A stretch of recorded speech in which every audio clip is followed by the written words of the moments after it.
Assalamualaikum dan selamat sejahtera kepada pelajar 1 KAA, 1 inovatif dan juga 1 inklusif.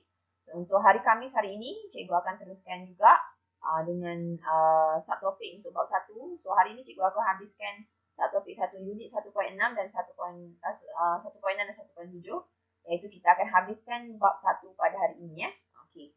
So, get ready dengan kitab anda, dengan pen dan kertas untuk catat apa-apa whatever. Okay. Alright, so kita akan teruskan. Alright, so kita akan teruskan hari ini iaitu 1.6 langkah-langkah dalam penyiasatan saintifik. Okay, so ahli sains saintifik dan sebagainya, bila dia nak mengkaji sesuatu benda, dia bukan mengkaji mengikut apa perasaan dia. Dia ada langkah-langkah yang tertentu yang perlu diikut supaya dia tidak tersasar daripada apa yang sepatutnya dia buatlah. Okay. Now, anak-anak, awak kena tahu bahawa ni dalam proses sains, kita ada kemahiran dia. Berapa banyak kemahiran yang awak kena tahu? Ada 12 kemahiran proses sains. Okay. Alright. So, ni antara kemahirannya lah proses sains tu. Awak tengok kat sini. Memerhati, mengelas, mengukur dan menggunakan nombor, membuat inference, meramal, berkomunikasi, menggunakan hubungan ruang dan masa, mentafsir data, mendefinisi secara operasi, mengawal pembalik ubah-ubah pada sudah method. Okay. Banyak untuk guna hafal, so no choice. Awak kena tahu kemahiran ni, ada awak kena mahir menggunakan proses ni. Okay, jom kita tengok awal sekali. Okay. Awak ingat, satu eksperimen atau satu kajian dimulakan dengan pemerhatian sebenarnya. Okay. Kita bagi contoh yang simple je lah. Contohnya lah, macam kita nak buat air. Air TO lah. Kita buat air TO Jika nak datang kita buat air TO kan. So, actually anak-anak, awak sendiri sebenarnya awak dah tahu benda ni tahu. Awak dah berdasarkan pengalaman. Awak tahu bahawa sini kalau kita nak buat air TO, kena ada air, kena ada teh, kena ada gula, betul tak? Okay. So, sekarang ni, awak dah tahu daripada dulu pun, kalaulah nak bagi gula tu melarut dengan cepat, awak kena gunakan suhu air yang tinggi ataupun air panas. Kan, betul tak? Kalaulah ada TO tu, TO satu sejuk, satu panas, awak nak larutkan gula lagi cepat larut dekat dalam air panas. Itu benda yang awak dah tahu. Okay? Sebenarnya, kalaulah awak seorang fikir, awak cakap, saya nak buat eksperimen lah. Betul ke macam tu Kenapa macam tu faham tak? Orang yang berfikir lah. Orang suka walaupun benda kecil, dia berfikir macam mana, kenapa terjadi sesuatu benda tu. So, daripada pemerhatian awak, bila aku perhatikan, aku buat dengan air panas, dia lebih cepat melarut gula ni. Okay, ni pemerhatian awak. So, sekarang ni awak akan belajar juga mengelas. Apa maksud mengelas? Awak tahu, okay, kelas yang awak mengelas ni maksudnya awak menetapkan satu benda tu pada satu tim, pada satu hak dia, pada satu tempat ni. Okay, so maksudnya panas cepat larut. Contohnya. Sejuk lambat larut. Awak kelaskan dia macam tu. Okay. Now, kita nak mengukur dan menggunakan nombor. Awak kena ada kemahiran ni. Apa kemahiran mengukur dan menggunakan nombor? Contoh, awak nak buat eksperimen ni. Awak nak ambil tahu ni. Awak nak tahu, ya ke air panas boleh larut cepat, air sejuk boleh lambat. So, awak akan mengukur. Ukur guna apa cikgu? Kita gunakan masa. Okay. Kita gunakan masa, maksudnya awak gunakan satu air panas dan satu sejuk. Awak gunakan satu sudu gula and then awak kacau-kacau. So, awak ukur masa. So kalau air panas 10 saat dah larut. Kalau air sejuk, diperlukan 15 saat baru larut. Nampak? Awak dah mula pandai mengukur. Ukur guna apa? Gunakan alat lah. So, kalau masa kita gunakan jam randik ke dan sebagainya. Ini contoh yang saya bagi. Contoh yang senang. Okay, now, sekarang kemahiran yang seterusnya kita buat inference. Apakah itu inference? It's very important for you to know what is inference. Inference. Okay. So, inference ni adalah satu benda yang apa maksud inference? Ini adalah awak menyatakan sebab. Sebab sesuatu benda tu terjadi. Kalau awak nak buat satu inference, awak kena bagi tahu apa pemerhatian awak dulu. And then, kerana baru awak buat inference awak. Ataupun Sebab contoh kalau kita punya eksperimen ni kita nak buat dia kita cakap tadi kan. Apa pemerhatian awak? Pemerhatian awak ialah gula melarut cepat dalam air panas. So saya suruh buat inference. Inference maksudnya kenapa macam tu? Faham tak? Kenapa macam tu? Sebab apa jadi gitu? Okey. Kenapa yang dekat sini dekat cawan yang pertama ni gula cepat melarut, cawan kedua ni gula lambat melarut. Rupa-rupanya kerana cawan pertama tu gunakan air panas. So apa inference dia? Ya, awak tulis pemerhatian awak, gula melarut dengan cepat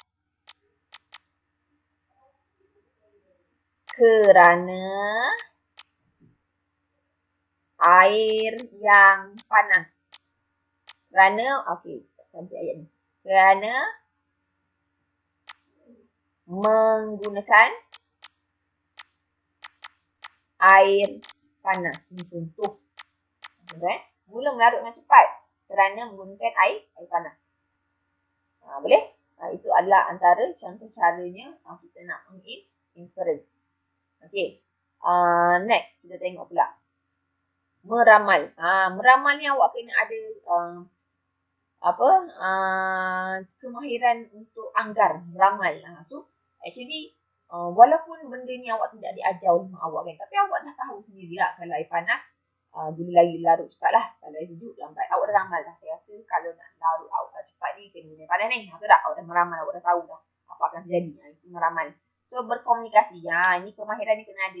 Sebab sebagai seorang saintis, orang nak buat eksperimen kena nak berkomunikasi. Kalau senyap je, macam mana kita nak memberi pendapat kenapa itu, kenapa ini. Komunikasi tu tak semestinya orang sains je. Orang lain pun, setiap manusia kena ada kemahiran berkomunikasi.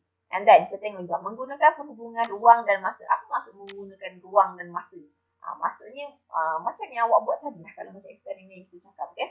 Okey, awak akan tetapkan satu masa, satu jangka, satu period tu untuk eksperimen tu dinilai. Macam tu. Okey. Alright, so now kita tengok pula kemahiran tafsir data. Bila awak dah buat eksperimen, awak kumpulkan data dan awak kena bagi tahu, aku tengok macam ni, jadi apa sebab apa jadi gini, kita tafsir data tu kenapa. Berdasarkan apa yang kita dapat. Faham And then mendefinisi secara operasi. Definisi secara operasi ni anak-anak. Yang ni apa tahu? Dalam bahasa ini apa yang anda buat? Apa anda buat? Apa anda lihat? What you do, what you observe. Maksudnya apa yang awak buat? Apa yang anda lihat? Okay. Contoh kalau eksperimen yang cakap pasal gula panas gitu kan. Apa yang korang buat? Okay. Apabila gula dimasukkan ke dalam air panas, gula melarut cepat. Itu apa yang anda buat ialah awak masukkan gula dalam air panas. Apa yang korang tengok? Gula melarut dengan lebih cepat. Itulah mendefinisi secara operasi apa yang korang buat masa eksperimen itu. Okay, so mengawal pemboleh ubah anak-anak. So apakah itu pemboleh ubah? Pemboleh ubah ada 3. Saya rasa awak dah tahu kot, dah belajar kan. Okay, so what is pemboleh ubah? Pemboleh ubah ada 3. Dimanipulasi. Yang kedua bergerak palas. Dan yang ketiga pemboleh ubah yang dimalarkan. Okey. Macam ni. Apakah itu maksudnya manipulasi, gerak balas dan dimalarkan? Manipulasi ni apa benda yang awak nak uji? Kalau dah eksperimen kita tadi tu, kita nak uji suhu air tu tak? Suhu air. Kan? Panas sejuk tu kerana suhu. Betul tak? Okey. Ataupun suhu air lah. Ataupun awak nak tulis air panas dan air sejuk. Boleh juga yang dimanipulasi. Okey. Alright, so bergerak balas. Apa yang korang nampak? Apa yang korang dapat simpulkan? Apa yang berubah? Okey. So bergerak balas ni ada benda yang respon lah, benda yang terhasil lah. So apa yang terhasil? Kita nak uji apa? Kita nak tengok apa? Kita nak tengok kadar keterlarutan gula. Kan? Kita nak tengok gula tu cepat ke lambat. So kita ayat ini cantik, kadar keterlarutan gula. Apa yang kita malarkan? Malarkan maksudnya kita letak dua-dua benda yang sama. Tak boleh ubah. Apa contohnya? Contohnya, isi padu air. Isi padu air. Okey, ataupun boleh juga jisim gula. Kan? So, tak adil lah kalau isi padu air yang panas ni sikit, air yang sejuk tu banyak.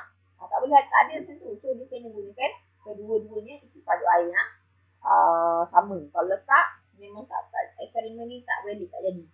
Faham? Sebab tak adil lah kalau isi padu yang lebih besar dengan isi padu yang lebih kecil, keterlarutan ni akan berbeza. Kita nak uji sekali suhu saja, yang lain dia tak.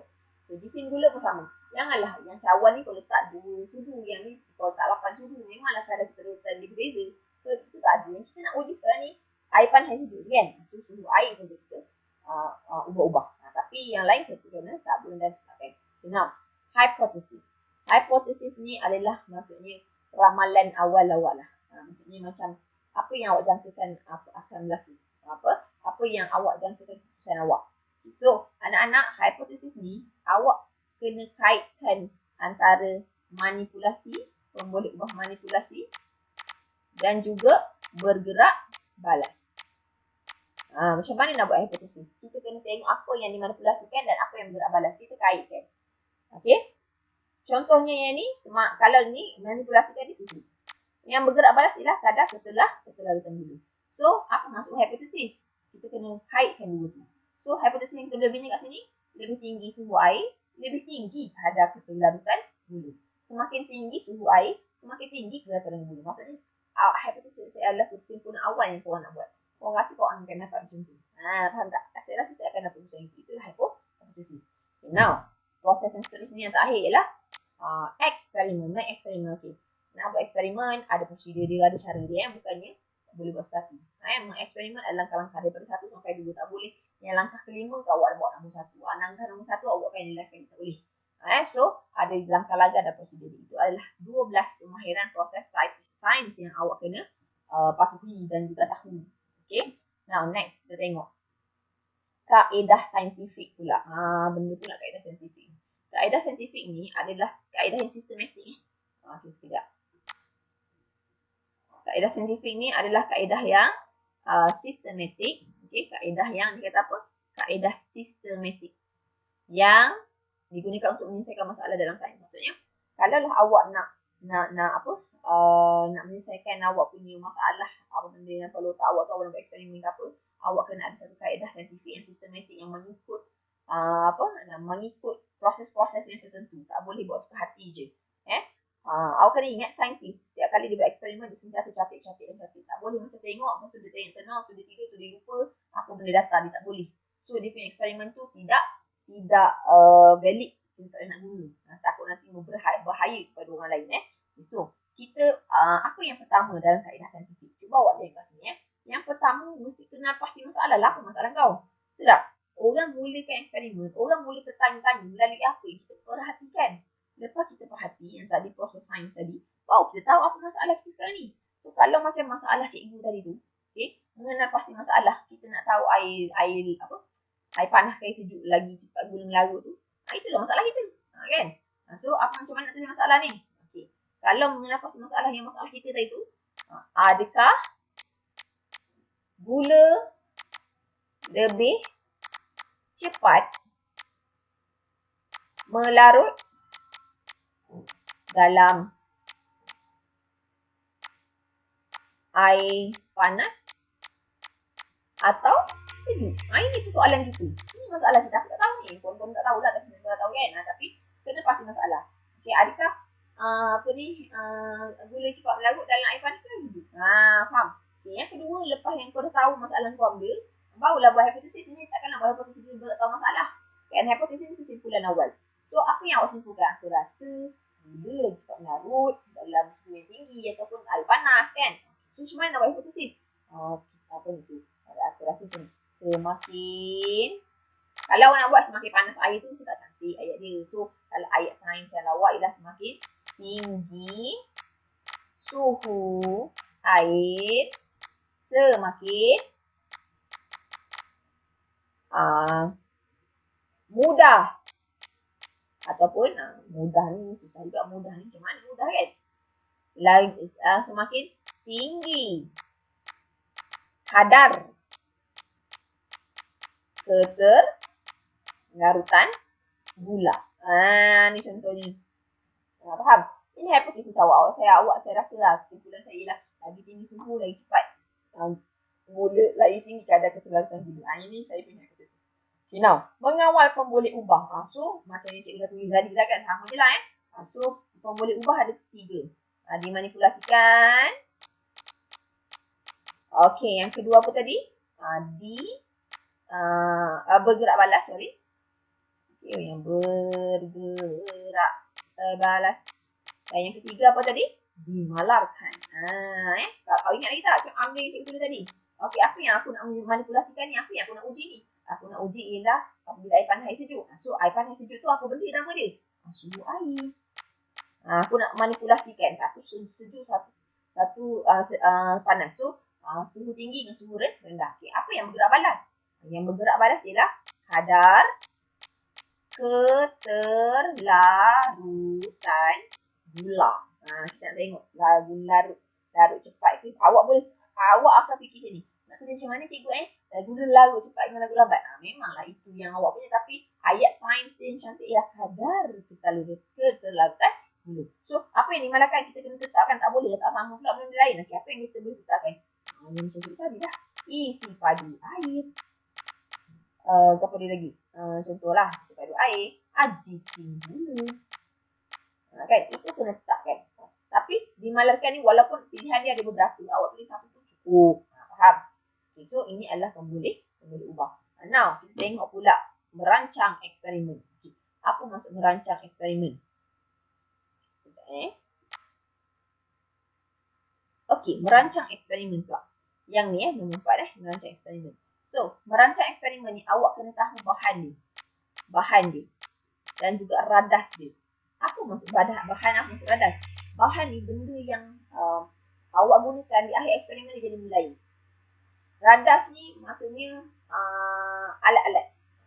So, kalau dalam kehidupan biasa lah, maksudnya macam kalau kita buat kek tepung, telur, gula, garam, obelet, itu adalah bahan. Radas dia apa? Mixer, sendur mangkok, oven, itu radas. Faham? So, kalau dalam eksperimen ni lah, kalau eksperimen yang kita kata kita nak buat suhu air ni, tengok uji tu apa bahan kita? Of course lah air. Betul tak? Awak tulis apa? Air apa? Air masak, air suling, air pahit. Macam tu, air pahit. Lepas tu, teh. Lagi apa? Bahan. Kemudian gula. Betul tak? Itu je lah bahan ni kan? Nak buat teh ni lah bahan dia. So, radas dia, mestilah kena ada apa? Cawan. Contoh. Cawan. Ataupun kalau dekat eksperimen, dalam makmal kita guna bikar lah. Kita kata tak apalah yang ni konon-konon eksperimen kau buat kat rumah. Cawan. Lepas tu apa? Yang gula tu guna apa? Guna sudu. Satu sudu gula. Okay. Lagi guna apa? Cawan nak kacau-kacau tu guna sudu juga. Tak apalah kalau nak guna sudu cukup. Apa lagi bahan ni? Tu dia lah bahan dia tak? Cawan dengan sudu. Macam tu. Ini adalah merancang eksperimen. Kena tahu apa-apa bahan dan juga radas dia. Settle. Now, kerja kita ialah nak menjalankan eksperimen. Nak jalankan eksperimen maksudnya awak kena balik tahu apa prosedur. Prosedur ni langkah-langkah. Okay. Nombor 1. Masukkan. Contohnya macam mana ke? Masukkan air panas dalam cawan. Okay. Berapa banyak air panas ni awak kena beritahu jugalah. Maksudnya masukkan maksudnya berapa? 50 cm padu air panas dalam cawan. Lepas tu dalam cawan yang lain. Masukkan air sejuk. Masukkan 50 cm padu juga. Kena sama tak boleh lah. Tak adil lah kalau yang 50 yang 100 kan. Saya cakap lah kita malarkan yang isi padu dia. Masukkan ni tadi 50 cm padu air sejuk dalam air. Masukkan air sejuk dalam cawan. Okey, dalam cawan lain masukkan 50 cm padu air sejuk. Okey. Ataupun awak buat macam ni lah. Nak senang kan? Yang ni dalam cawan A.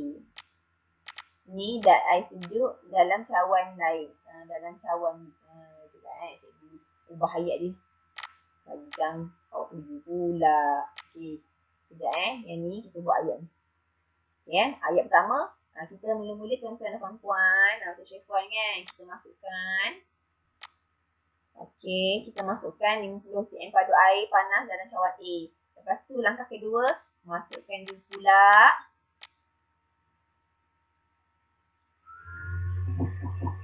Ya, masukkan 50 cm padu air sejuk pula ke dalam cawan B kan. Okey, dah masuk dulu cawan tu. Apa nak kena buat? Okey, langkah ketiga pula. Masukkan gula lah kan. Masukkan berapa banyak gula kena beritahu. 1 tudu besar gula ke dalam mana? Dalam cawan lah. Dalam cawan A dan B. Contoh kan. Lepas tu nak buat apa dah masuk tu dia tengok je tak. Kita kena kacau kan. Okey. Kacau gula tersebut. Okey. Lepas kacau nak buat apa? Okey. Takkanlah kacau lepas tu tidur. Kita catatkan masa. Catatkan masa untuk gula larut dalam kedua-dua cawan. Dalam cawan A dan B lah. Kan? Okey, lepas tu nak buat apa? Okey, dah catatkan masa tu. Kita buat pemerhatian lah kan?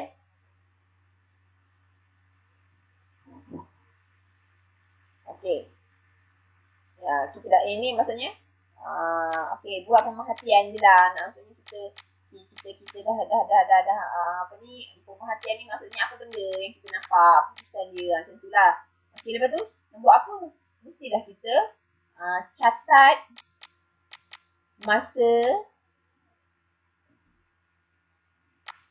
yang yang diperoleh dalam jadual, kan? So maksudnya kita dah buat pemerhatian tu, kita catatlah benda yang kita dapat tu. Contoh ini adalah dia punya cara nak jalankan eksperimen. Contoh faham Okay, now next. Alright, nombor 6 kita kumpul data. Kumpul data ni maksudnya apa? Awak buatkan dalam bentuk jadual. Selalunya awak buatkan dalam bentuk jadual supaya senang tengok kan. Awak maksud macam mana nak buat jadual cikgu? Senang je. Buat jadual. Apa ni? Yang ni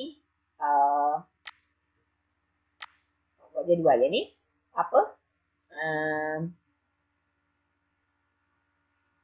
Maksudnya air.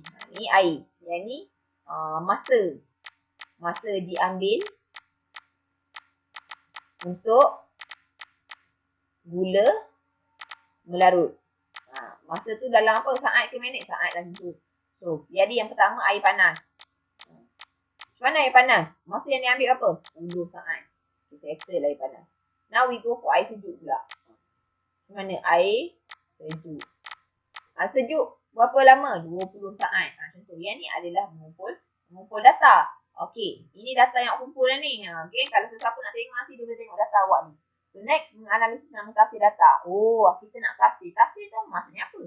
Tafsir ni maksudnya kita berkomunikasi. Aku tengok panasnya cepat lah, sejuknya lambat lah, gunung larut. Faham tak? Okey, kita kena komunikasi dan buat catatan juga untuk menganalisis dan mentafsir data. And then, nombor 8, kita buatlah kesimpulan. Apa kesimpulan kita? Kesimpulan ni selalunya berdasarkan hipotesis. Kita setuju tak dengan hipotesis kita? Kesimpulan ni, so kalau kat sini hipotesis kita apa tadi? Kita drag ke kat sini. Okey, hipotesis dia semakin tinggi suhu, semakin tinggi kadar kelarutan gula. So, keputusan kita ya tak? Yes. Lagi panas atau suhu tinggi, cepat, sejuk, lambat. So, kita bersetuju dengan hipotesis kita. Macam mana cara nak tulis hipotesis? Okey, cara dia ialah awak kena beritahu awak setuju tak dengan hipotesis awak. Yes, awak tulis hipotesis diterima. Ya, saya terima hipotesis saya. Lepas tu salin dia balik hipotesis. Semakin tinggi suhu air, semakin tinggi kadar keterlarutan gula. Faham? Ini adalah kesimpulan awak. Itu adalah kaedah sains. Lepas dah settle sampai nombor 8, korang pun tulislah laporan. Ini adalah cara tulis laporan. Okay, faham? Right? So, awak tengok kat sini yang ni adalah contoh laporan lengkap sesatu eksperimen. Tapi yang ni eksperimen lain lah. So, awak study sendiri. Yang ni very famous question tau. Selalu keluar dalam eksperimen ataupun soalan peperiksaan kalau form 1. Awak study yang ni. Saya bagi contoh lain supaya awak boleh tengok contoh lain pula. Awak kaitkan. Okay, yang ni awak study sendiri dalam buku awak ada. Okay, next. Alright, so cikgu akan teruskan lagi. Okay, sikap saintifik dan nilai murni dalam menjalankan penyiasatan. So anak-anak, kalau nak jadi saintis, awak kena ada sikap-sikap yang baik. Sikap tak baik tak nak, tolak tepi. Okay, buang jauh-jauh dalam sampah. Okay, now, apa benda yang kita nak tengok ni? Sikap saintifik yang perlu diamalkan. Yang pertama, murid mesti mempunyai sikap positif dan nilai murni semasa menjalankan penyiasatan. Apa maksud sikap positif? Awak tahu apa yang perlu buat, awak tahu apa yang jangan dibuat. Itu maksudnya. Okay? So, dan seterusnya, minat dan bersifat ingin tahu tentang alam sekeliling. Orang yang selalu jadi saintis, orang suka mengkaji apa yang jadi tau. Ada orang tu, dia tengok langit ke, dia tengok batu ke, dia tengok macam tu, tengok bodoh je, tak ada apa-apa fikir. Tapi ada orang yang dia berfikir, kenapa langit warna biru? Kenapa batu ni bentuk macam ni? Selalunya orang yang macam ni yang akan jadi saintis. Dia nak berfikir, dia nak tahu sebab, dia tak boleh terima macam tu je. So, dia nak ada yang ingin tahu. Seterusnya, jujur dan tepat dalam merekod dan mengesahkan data. This one is very important, you know. Because awak nak jadi saintis, awak nak kajian awak tu orang lain baca, awak kena jadi jujur. Kalaulah kajian awak tu awak tipu data, okay, patutnya contoh je tadi kita buat tu kan, patutnya air panas gula larut cepat, tapi awak tipu. Awak cakap air panas gula larut lambat, air sejuk gula larut cepat. Itu dah tipu tu. Itu sikap yang sangat tak baik sebagai seorang saintis. Lepas tu awak catat dalam rekod awak. Lepas tu orang baca, orang ikut eksperimen awak. Lainlah jadi nanti. Kalau suhu setakat buat ITO, tak apa. Tapi kalau benda-benda yang melibatkan pembakaran, benda melibatkan letupan, kalau lah awak tipulah eksperimen awak dan rekod awak, dia akan memberi pengaruh yang sangat tak baik kepada orang lain. Okay, next. Bertanggungjawab terhadap keselamatan diri dan rakan serta terhadap kita. Okay. So anak-anak, kalau yang eksperimen tadi simple, tapi ada eksperimen yang melibatkan bahan-bahan yang bahaya. Okay. So, kalau awak tahu melibatkan bahan bahaya, awak kena tahu macam mana nak jaga keselamatan diri awak dahulu. Okay. Bukan awak saja, rakan-rakan yang sama-sama buat eksperimen awak tu pun awak kena jaga dia juga.